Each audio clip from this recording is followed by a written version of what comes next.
maybe we could get back to chatting about Utah's future and envisioning Utah's future. And there's an old joke that everybody's heard 14 million times, that you never mess around with somebody's spouse, you never mess around with their horse, and you never mess around with their water. In reverse order, water comes first. What's your vision for the state of Utah when it comes to providing the water that will be needed, the most precious commodity other than human beings in our state? Well, as my ancestors used to say, whiskey is for drinking, water is for fighting. I'm sure they use that in Eureka from time to time, right, Doug? I suspect so. And let me just say, I think the years ahead, this post-COVID environment really presents an opportunity for the greatest period of growth and advancement in the history of our state. Now, that's a big statement, but I think we're onto something here that is going to be transformational.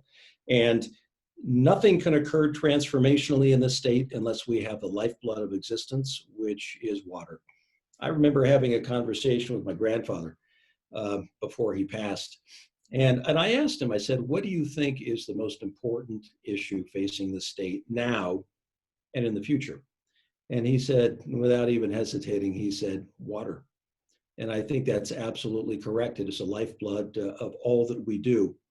Now, I'm not sure that, we have a water capacity issue. I think we have a water distribution problem because we have had zero political will in making decisions to get water to some of the right places. Now, under the Colorado Compact, which goes back almost to the last pandemic, in 1918, 1919, I mean, it's a Treaty of Versailles era agreement, allocates water to our state. We're not taking all of our water. We should be taking all of our water. We're rate limited in taking it because we don't have the right kind of infrastructure, the tunnels and pipelines that we need. Look at what Denver has done. They have outdone us, outbuilt us in terms of their ability to get water to a city that is well over 5 million people and to rural communities. Look what Phoenix has done. They've outperformed us. We are still talking about the Lake Powell Pipeline Project, Doug. This has been around for 15 years and no one has done a thing. I mean, for 10 years now, it's been talk. No decisions made because there's no political will. Well, we're going to suffer the implications of those decisions not having been made. So if we conclude that we're going to have a burgeoning population, which we'll double the state's population by 2050, but I think it's going to be an order of magnitude more than that. And if you conclude that our weather patterns are going to change and we're going to get less snow and more rain in the northern parts of the state, what are we prepared to do in terms of replenishing our aquifers, in terms of building out the right kind of pipeline and tunnel capacity? And I'm just not talking about southern Utah, we're talking about other parts as well. We have an enviable place, the Wasatch Front, in terms of the runoff that goes right into the Great Salt Lake. The ability to capture that, the ability to reuse water. So I'm a big proponent that there are a couple of things that should drive our future other than just making really hard political decisions that should have been made a long time ago. The reuse of water technology, whether it's desalination or other things, I think has real potential. The rest of the world is beginning to use it more and more. It's expensive, but I suspect that living in a dry, arid place, as most of our state is, we're going to have to think about that. And that's going to be a decision we'll have to make, and it will cost some money.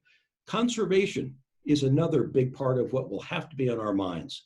How we use water, the gallons per day per person, which has gone down steadily. And I think a lot of that is because of the yards that people are making now versus before. So let us not forget that as we talk about water, it should never be diminished as a second tier issue. It is first tier, it is critical for our survival, and it must be done right, particularly with local elected officials who have some sense of land rights and water rights, which must be in place in order for agriculture to succeed too. Governor Huntsman, this comes from those who are watching on our various mediums right now. And it's a question about economic development, wanting to know your vision for key economic projects here in the state of Utah, including the redevelopment of the Draper Prison site, the inland port, airport expansion. All of those are very easy topics. I'm sure you can deliver to us in 2.5 minutes.